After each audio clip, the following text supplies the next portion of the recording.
세 번째 강의 시작하겠습니다. 지난 시간에 한 걸 잠시 리뷰를 하면 마이켈슨 모울리 실험에 대해서 얘기를 했죠. 그래서 마이켈슨 모울리 실험에서 이제 우리가 분석을 통해서 결과가 꽝이 나왔고 실험에서 그거를 이제 예를 들면 피츠제럴드, 로렌츠, 포엔카레 이런 사람들이 마이켈슨 실험에서 아무것도 안 나오는 거를 설명하려고 이제 문제를 노력을 했다는 얘기를 했고 그 와중에 이제 로렌츠 컨트랙션 개념도 나왔고 그런데 아인슈타인이 문제를 뒤집는다고 그랬죠. 매듭을 풀려고 한 게 아니라 매듭을 끊어버렸다. 그러면서 이제 아인슈타인이 이 매듭을 끊게 된 첫 번째 동기에 대해서 얘기를 했습니다. 그래서 1905년도 결국은 스페셜 시어리 오브 렐러티비티가 되는 그 논문의 맨 앞쪽에 나오는 내용인데 컨덕터하고 매그넷의 상호 작용에 대해서 컨덕터가 움직이느냐 매그넷이 움직이느냐에 따라 똑같은 현상이 일어나지만 커스터머리 뷰라고 하죠. 우리가 그 당시에 1905년도 당시에 사람들이 어떻게 생각했는가 하면 사실 두 팩트를 구분해서 이야기를 했다는 거죠. 그러니까 하나는 로렌츠 포스를 설명하고 하나는 패러데이의 법칙을 설명하고 근데 두 개가 렐러티비티 프린시플을 생각을 하면 다른 법칙일 리가 없다는 거죠. 그런 통찰력이 있었던 거고요. 그래서 이제 아인슈타인이 이 이론을 전개함에 있어서 출발점이 되는 두 개의 포스툴레이트가 있습니다. 액시엄이 아니고 두 개 중요한 출발점이 있는데 하나는 갈릴레이 프린시플이죠.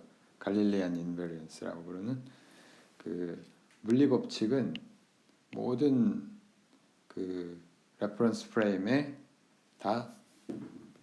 대해서 다 동일하다는 거고 그러니까 어떤 특별한 좌표계가 있지 않다는 얘기고 맥스웰 방정식이 만족하는 프레임이 따로 있는 게 아닐 것이다 라고 생각을 한 거죠.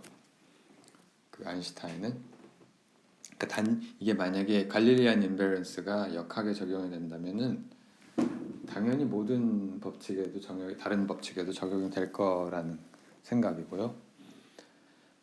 이걸 맥스웰 방정식이 적용하다 보니까 결국은 맥스웰 방정식이 모든 프레임에서 동일하다면은 거기서 나오는 솔루션의 성질도 동일해야 될 것이다. 다른 말로 하면 거기 한 어떤 프레임에서 맥스웰 방정식을 풀었더니 파동 방정식이 나오고 파동 방정식의 파동의 속도가 이런 어떤 2억 9천 얼마죠? 이 값이 2억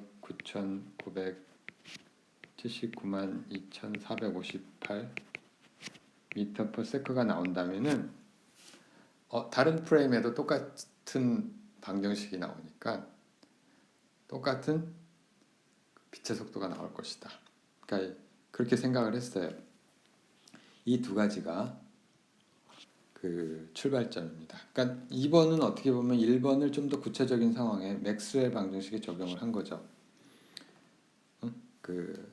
사실은 두 개가 완전히 서로 독립적인 얘기는 아니에요. 1번은 좀 더 일반적인 얘기고 물리 법칙의 모든 관성계에 대해서 동일할 것이다 라고 하는 통찰이고 어떻게 보면 당연한 두 번째는 그걸 우리가 그럼 맥스웰 방정식에 적용하면은 어떻게 될 것이냐 하는 데서 모든 프레임에서 이 빛의 속도가 일정할 것이다.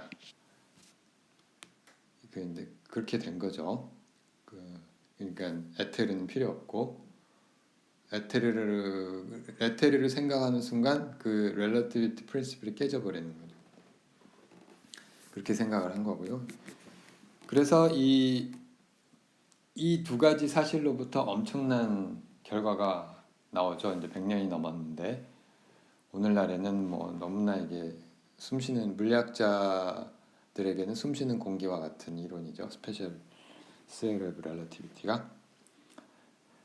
그래서 이제 그 스페셜 시어리 오브 렐러티비티를 본격적으로 다룰 건데 다루기 전에 이거부터 먼저 생각을 해보죠. 그래서 이거는 사실 현대물리 시간에도 내가 나한테 현대물리 강의를 들은 사람은 들었겠지만은 그 스페이스 타임의 지오메트리, 그러니까 이렇게 합시다. 오늘 강의는 결국은 자연스럽게 이어지는데 Relativity of Space Time에 관한 얘기예요.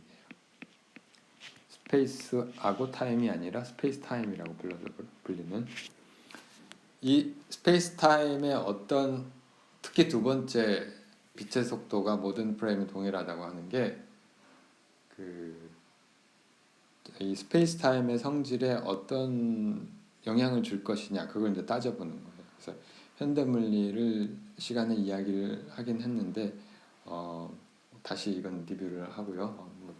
들은 사람은 리뷰고 오래 전에 들었을 테니까 뭐 다 잊어먹었겠죠. 그게 내가 강의한 게 이미 3년 전이기 때문에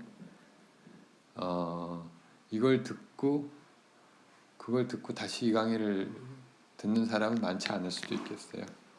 군대 갔다 온 친구는 뭐 그럴 수도 있겠고 얼굴 보면 알 것 같은데 아무튼 자 이거는 이제 그리피스 책에 나오는 아규먼트 전작이 그리피스 책에 나오는 아규먼트고 뭐 지난 시간 잠깐 얘기했지만은 우리가 동시성이라는 거 하는 거를 이제 먼저 생각을 할 텐데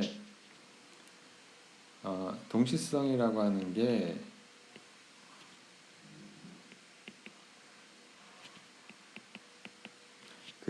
우리가 생각을 해보면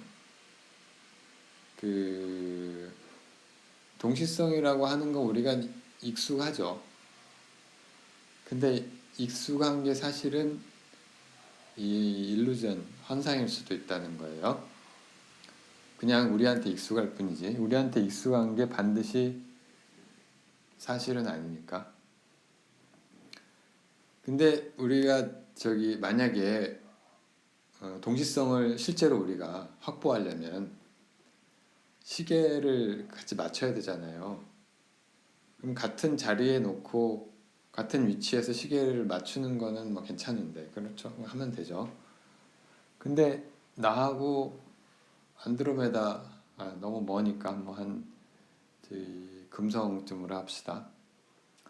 금성에 있는 비너스하고 비너스는 사람 이름이라고 치고 비너스가 금성이지만 시간을 맞추려고 해요. 동시에 맞추려고 해요.